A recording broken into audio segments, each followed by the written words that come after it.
আমি কখনো অর্থের অভাবে অসহায় হইনি। আমি অসহায় হয়েছি প্রিয়জনের মিথ্যে ছলনায়। ভালোবাসা হলো সুখের একটি ঠিকানা, যা খুঁজে পাওয়া সম্ভব, কিন্তু তার যোগ্য মানুষ পাওয়া অনেকটাই অসম্ভব।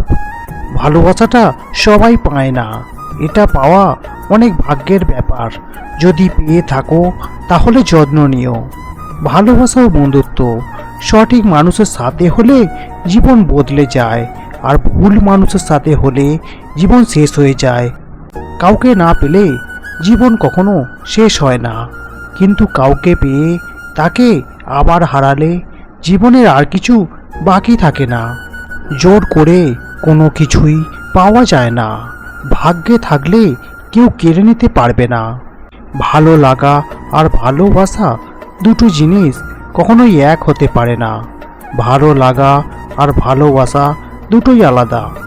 যখন আমরা কারোর প্রতি তীব্র আসক্ত হয়ে পড়ি তখন তাকে বলে ভালোবাসা, কিন্তু যদি আসক্তিটা অল্প মুহূর্তের হয় তাহলে সেটাকে বলা হয় ভালো লাগা। যখন মানুষের খুব প্রিয় কেউ তাকে অপছন্দ, অবহেলা কিংবা ঘৃণা করে তখন প্রথম মানুষ খুব কষ্ট পায় এবং চায় যে সব ঠিক হয়ে যাক।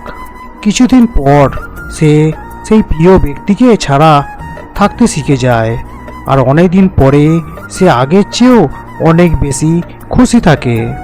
সবার জীবনে একজন স্পেশাল মানুষ থাকে, আর সেই স্পেশাল মানুষগুলোই স্পেশাল কষ্ট দেয়। সম্পর্ক 7 বছরের হোক আর 7 দিনের হোক, যদি একজন আরেকজনের প্রতি গুরুত্ব না থাকে সেই সম্পর্ক 7 সেকেন্ডও টিকবে না। পরিস্থিতি আর বাস্তবতার দোহাই দেওয়া মানুষদের সম্পর্ক নষ্ট হওয়ার পিছনে কোনো দায় থাকে না। তুমি তোমার বিবেক দিয়ে নিজের পথ চলো। যে চেনার সে তোমাকে নিশ্চয়ই চিনবে, যে বোঝার সে তোমাকে নিশ্চয়ই বুঝবে।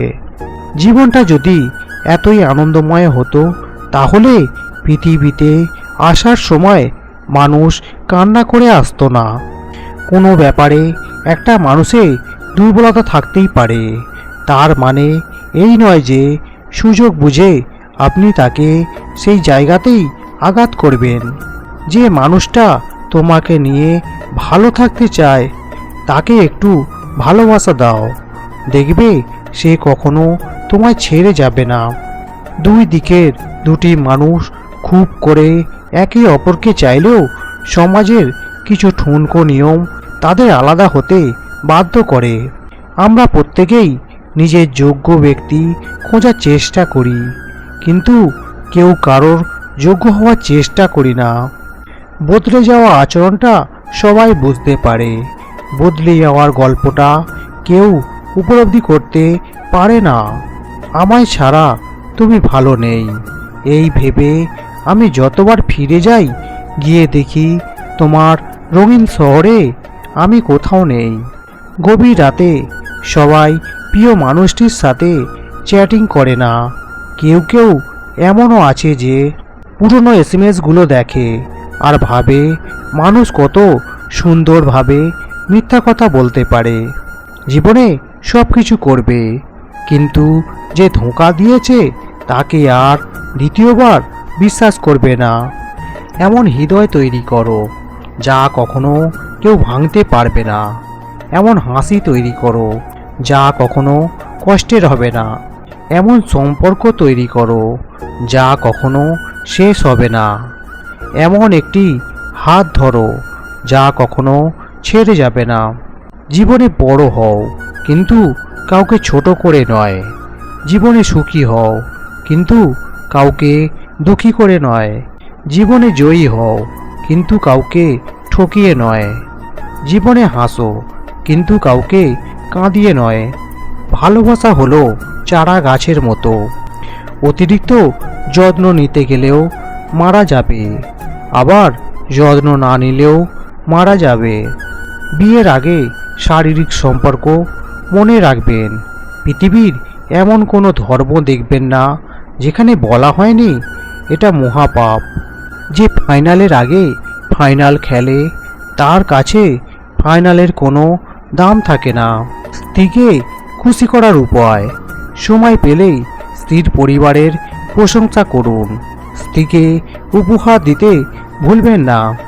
সব সমস্যায় স্ত্রীর পাশে থাকুন। সময় পেলেই স্ত্রীর সঙ্গে ঘুরতে বের হন। স্ত্রীকে ঘন ঘন ফোন করুন। স্বামী হলো এমন একজন মানুষ যার সাথে ঝগড়া হলে মনে হয় ওর কাছে থাকা সম্ভব না, আবার মিল হলে মনে হয় ওকে ছাড়া বেঁচে থাকা সম্ভব নয়। পান্তা ভাতের প্রশংসা সবাই করে, কিন্তু পছন্দ করে বিরিয়ানি। তেমনি কালো ছেলে মেয়েদের প্রশংসা সবাই করে, বাস্তবে পছন্দ করে সাদা চামড়া। মেয়েরা আশা করে ছেলেরা বিয়ের পরে বদলাবে, কিন্তু তা হয় না। আর ছেলেরা আশা করে মেয়েরা বিয়ের পরেও একই রকম থাকবে, কিন্তু তারা বদলে যায়।